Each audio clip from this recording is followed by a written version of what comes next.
Assalamualaikum warahmatullahi wabarakatuh. Saya selaku moderator akan menjelaskan studi kasus Tirati Bakeri.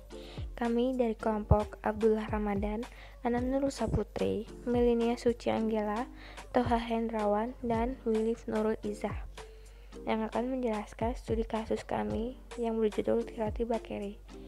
Yang pertama, kondisi permasalahan dengan kebutuhan Tirati Bakeri. Poin yang pertama, sejarah Tirati Bakeri, sebuah toko roti yang mulai bergerak dalam bidang bakeri sejak Januari 2016 dengan menjual roti dan cake secara online dan offline. Tirati Bakeri membuka outlet resmi yang berdiri sejak 5 Agustus 2016 di Jalan Raya Manyar, nomor 11F, Surabaya.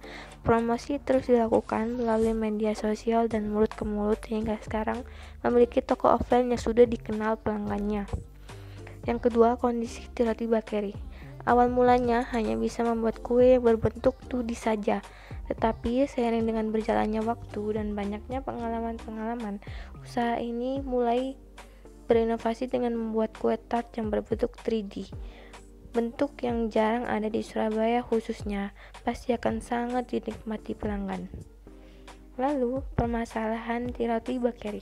Yang pertama, menciptakan ide-ide kreatif. Yang kedua, menciptakan menu-menu roti lainnya.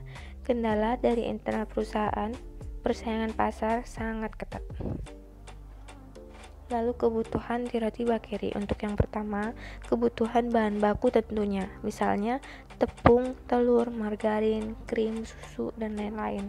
Lalu kebutuhan alat pemanggang roti, cetakan kue, loyang, dan lain-lain. Lalu kebutuhan packaging roti dan tart. Untuk bisnis model canvas ada cost structure, value revelation, venue, channel, activity, career research, partnership, customer segment, dan lain-lain. Bisnis model canvas yang pertama, customer segment. Tirati tidak mengelompokkan ke pelanggan secara khusus. Value proposition, Tirati Bakeri baru saja mengeluarkan produk terbaru yaitu kue kering dan roti gandum. Lalu yang ketiga, channel. Cara yang digunakan Tirati Bakeri untuk menjangkau pelanggan dapat melalui saluran media sosial apapun. Lalu untuk customer relationship, Tirati Bakeri melayani yaitu bagian kasir, tetapi pelanggan juga bisa membeli produk yang diinginkan sendiri. Untuk revenue stream, aliran pendapatan yang dimiliki oleh Tirati Bakeri yaitu pendapatan transaksi. Yang ketiga, key research, sumber daya fisik yang dimiliki Tirati Bakeri yaitu tanah dan gedung, mobil untuk alat transportasi, mesin untuk memotong adonan, oven, mixer, dan lain-lain. Dan tentunya ada rak-rak untuk menaruh adonan. Untuk slide yang selanjutnya,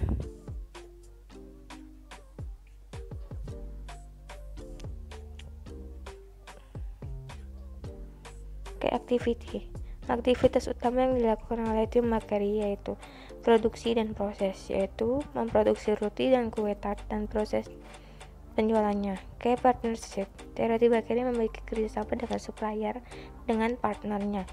Cost structure, fokus struktur biaya. Tirati Bakeri lebih pada cost driven lebih memfokuskan pada upaya. Solusi permasalahan pada Tirati Bakeri. Yang pertama, Tirati Bakeri memberikan pelatihan pada karyawan agar dapat menciptakan bentuk-bentuk kue yang unik dan memiliki packaging yang tentunya menarik minat pelanggan. Yang kedua, menciptakan menu-menu roti lainnya. Tirati Bakeri akan selalu berinovasi soal rasa. Yang ketiga, kendala dari internal perusahaan. Tirati Bakeri sekarang semakin fokus pada upskilling semua SDM, membuat sistem bisnis yang kuat. Lalu yang keempat, persaingan pasar sangat ketat. Tirati Bakeri saat ini untuk lebih kreatif dan inovatif dalam mengemas bisnisnya dengan menggunakan ornamen toko yang didesain secara Eropa klasik dan membuat pelanggan menarik. Rencana strategi atau rencana bisnis. Yang pertama, menentukan target pemasaran toko. Yang kedua, menetapkan melalui media apa saja pemasaran toko Bakeri ini. Yang ketiga, memanfaatkan media sosial seperti Facebook, Instagram, Twitter, website, hingga TikTok. Yang keempat, menetapkan target usaha toko Tirati Bakeri yang ingin diraih. Yang kelima, memiliki nilai lebih dari produk, misal kue-kue yang dijual sehat dan rendah gula serta kalori. Lalu untuk slide yang selanjutnya ada rekomendasi pengembangan. Yang pertama, customer segment, yang dia adalah customer segmentnya tidak menentukan pelanggan, siapapun bisa membeli. Value proposition dengan membuat tips kue kering untuk performance. Lalu yang ketiga, channels, untuk menawarkan dan memasarkan produk, yaitu dengan menggunakan sistem yang ada tadi.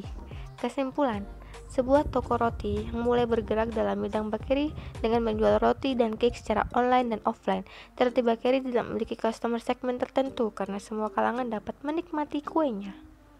Sekian dan terima kasih. Wassalamualaikum warahmatullahi wabarakatuh.